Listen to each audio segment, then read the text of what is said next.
అర్ధరాత్రి వేళ అక్రమ మట్టి తరలిస్తుండగా అడ్డుకున్న గ్రామస్తులు. నెల్లూరు జిల్లా ఆత్మకూరులో అర్ధరాత్రి తీవ్ర ఉద్రిక్తత చోటు చేసుకుంది. నిబంధనలకు విరుద్ధంగా అర్ధరాత్రి వేళల్లో అక్రమంగా మట్టిని తరలిస్తున్న ట్రాక్టర్లను గ్రామస్తులు తిరగబడి అడ్డుకున్నారు.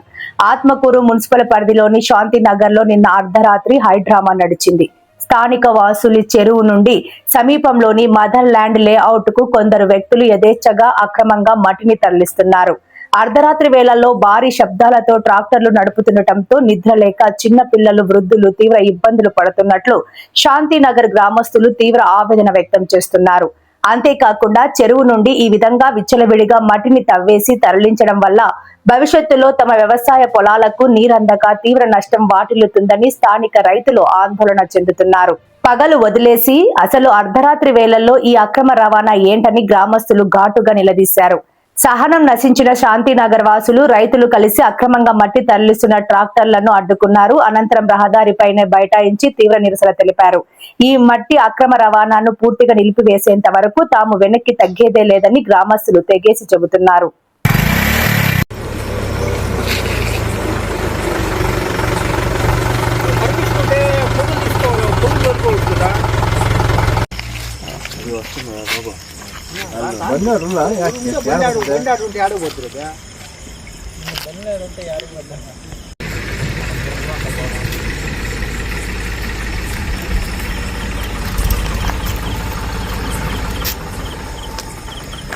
తీసుకెళ్ళి మనం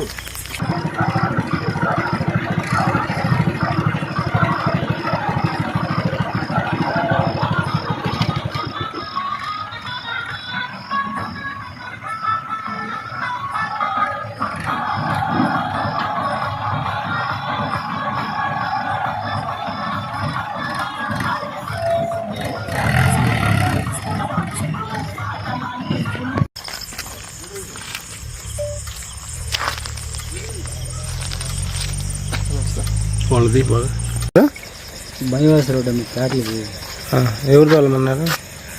అక్కడ మాకు ఏపీ చెప్పలేదు. అక్కడ వెళ్ళి తోలమని మా ఓనర్ పంపించాడు. ఓనర్ పేరేంది? బ్రహ్మనాయుడు.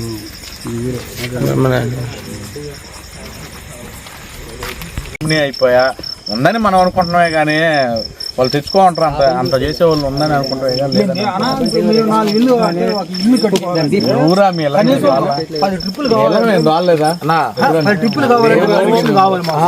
మేము కనీసం బేస్ మట్టం కట్టుకొని దాంట్లో మట్టి తోలుకోవాలంటే పర్మిషన్ కావాలా?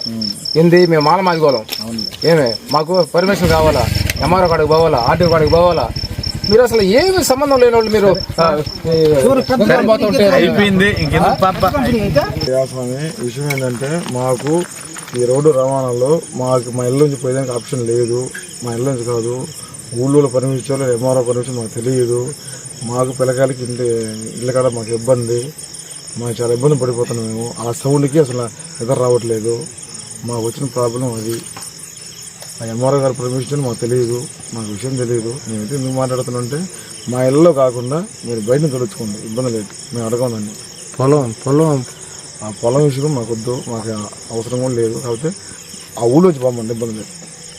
ఊళ్ళోంచి పంపండి, వాళ్ళు ఎవరు చెప్తారో వాళ్ళు ఏనండి. ట్రాక్టర్లు అడ్డుకున్నాము, వాళ్ళు ఆపాము, అది ఉండే విషయం. దయచేసి మా పొలాల్లోకి నీళ్ళు లేవు, ఇబ్బంది పడతామని మేము. దయచేసి మా పొలానికి నీళ్ళు లేవు, మేము తాత్కాలికంగా మెతుకోని మేము తీయడానికి చాలా కష్టమైపోతుంది, ఇబ్బంది పడిపోతున్నాం. దానివల్ల మాకు దయించి మా బాధ అర్థం చేసుకొని మా మనవి మీరు విని మాకు న్యాయం చేయండి. ఈ ట్రాక్టర్ల గేట్లు మాకు వద్దు, మాకు అవసరం లేదు. మా చెరువు నుంచి మట్టి ఎత్తుకోవడానికి లేదు సార్, మీరు చేయండి సార్, మీరు ఇబ్బంది లేదు సార్, దయచేసి. అక్కడ మట్టి లోడిన దానికి మనకి ఇబ్బంది వస్తుంది, మన కేరళకి నీళ్ళు వస్తాయి. అది చెప్పండి రా స్వామి, అది చెప్పాలా? నేను సార్ వాసుల చెరువులో మట్టి లోడిన దానికి మాకు ఒక కట్ట మాత్రమే అడ్డుగా ఉంది. ఆ కట్ట మాత్రం లోడేస్తే మా పొలాలన్నీ నీటముట్టుగా నిండిపోతాయి. అలాగా ఒకటి. తర్వాత ఇంకొకటి, ఉదయాన్నే పనికెళ్ళి కూలి తెచ్చుకోవడానికి పనికెళ్తే 600 రూపాయలు కూలి ఇస్తే ఇంటి దగ్గర నిద్ర లేని పరిస్థితి. అది ఈ బండ్లు మా ఇంటి ముందు రై రై రై అంటే పోతా ఉన్నాయి సార్. అసలు చిన్న పిల్లలు కూడా నిద్రలేక అంత ఇబ్బంది పడుతున్నాం సార్ మేము. రాత్రి ఇప్పుడు సమయం 11-12 నిమిషాలు అయింది సార్. అయితే ఎట్లా ఫాస్ట్గా ఒక్కొక్కరు ఎంతంత ఫాస్ట్గా ట్రాక్టర్ తోలుతూ ఎంత అసభ్యంగా ప్రవర్తిస్తూ అక్కడ రోడ్డు అమ్మట, తర్వాత అక్కడ ఒక అంగడి ఉంది సార్, అంగడి దగ్గర కూడా అసభ్యంగా మాట్లాడుకుంటూ అసభ్యంగా చేస్తా పోతున్నారు సార్. తర్వాత చిన్న పిల్లలు కూడా అసలు నిద్ర కూడా పోవట్లేదు, అంత ఇబ్బందిగా ఉంది సార్. మేము పని చేస్తే కానీ మాకు నిద్ర అందు. మేము 10 రోజులు పని చేసుకుని వచ్చాము, మేము పనుకోవాల పనిలేదా ఈ ట్రాక్టర్ శబ్దానికి అసలు నిద్ర రావట్లేదు. ముఖ్యంగా అసలు నిద్ర లేదు, తిండి కూడా లేదు. అసలు ఆ దుమ్మికి అసలు మాకు నిద్ర లేదు, కలిసిపోతే అసలు నిద్ర కూడా లేదు. దానివల్ల మేము ఇబ్బంది పడుతున్నాం.